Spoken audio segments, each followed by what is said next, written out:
पंतप्रधान नरेंद्र मोदी यांनी या स्वातंत्र्य दिनी देशवासियांना शुभेच्छा दिलेल्या आहेत। काय बोललेत पंतप्रधान नरेंद्र मोदी आपण या ट्विटच्या माध्यमातून पाहतोय। तुम्हा सर्वांना स्वातंत्र्य दिवसाच्या खूप साऱ्या शुभेच्छा। माझी अशी अपेक्षा आहे की देशवासियांच्या आयुष्यामध्ये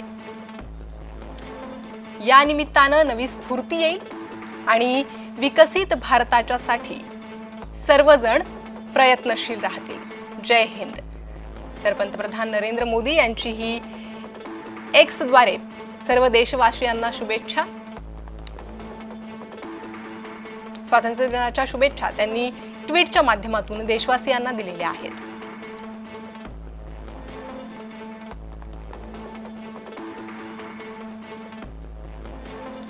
तर आज सर्वत्र देशभरात स्वातंत्र्य दिनाचा उत्साह पाहायला मिळतो। 79वा हा स्वातंत्र्य दिन आहे। या निमित्त पंतप्रधान नरेंद्र मोदी यांनी देखील देशवासियांना शुभेच्छा दिलेल्या आहेत।